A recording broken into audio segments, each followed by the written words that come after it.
So I want to just recap people what happened. Yeah. We just traded with the Green Bay Packers.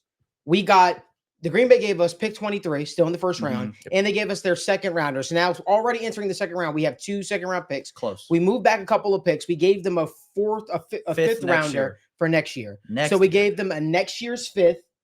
And this year's 17. we swapped first round picks this year, and they gave us their second this year as well. So we acquired a first and a second with the Green Bay Packers to make this deal a reality. And in turn, at pick 17, the Green Bay Packers select Kenneth Grant, defensive tackle out of Michigan. So we see one of those defensive tackles go off the board. I'm okay with that because there's a guy that I think might still be there that I'm certainly eyeing. Next few picks, man. I'm totally fanning. And regardless, I do think that's a spot. Even the Pittsburgh Steelers, if somebody wants a quarterback, 17 could be a spot for them to trade up. Josh Simmons goes to the Seahawks. I'm fine with that. They need linemen. Kelvin Banks goes to the Buccaneers. I'm fine with that. Yep.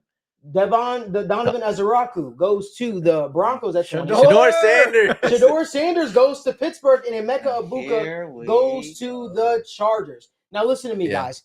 Guys that we talked about already from last time are on the board again.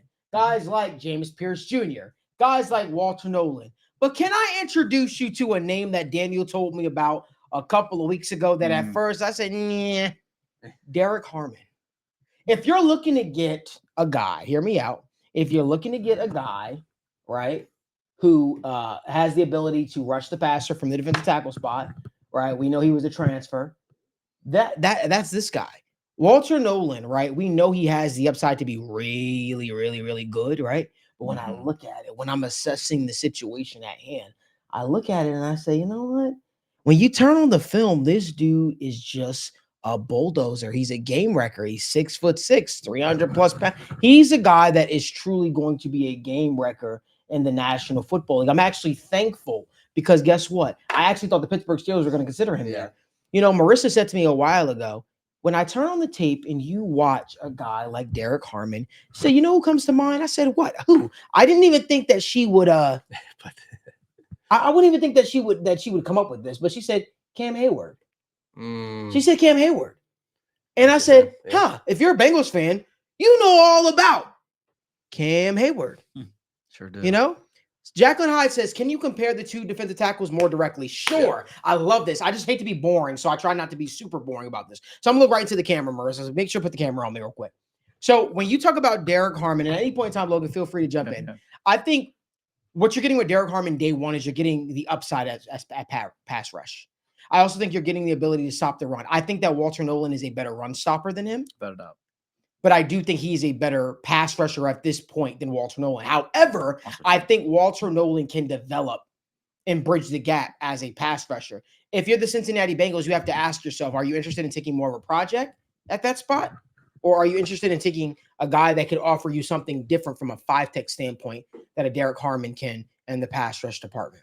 For me, if you're the Cincinnati Bengals, I think Derek Harmon is completely different from any guy that you've potentially had in that spot, right? They usually don't have a 6'6" defensive tackle. And I agree.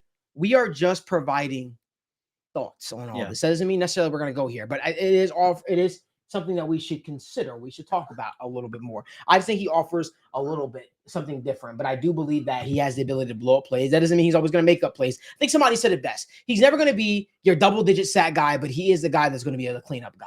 Yeah. I think that's the best way to sort of describe him. Do the Bengals right now have somebody that can blow up plays and make you feel good about where they stand? We talked all offseason, in season about pass rush, about needing to get more decent pass rush. You know, I feel like we're banking a lot on Miles Murphy. We're banking a lot on Joseph Ossai here in this spot if we're truly talking about moving on from this spot. James Pierce Jr. is a guy that we went after the first time around. Yep. And it's undeniable why we went after him. Do you love Nick Scorton over James Pierce Jr.? Because at this point, if you trade back, right, which is a valuable option, it's a consolation prize. I believe that you have to love the prospect that you draft, that you spend a first round pick on. Too many times, Billy Price was a consolation prize. Yeah. Okay. There was a lot of consolation prizes throughout this process.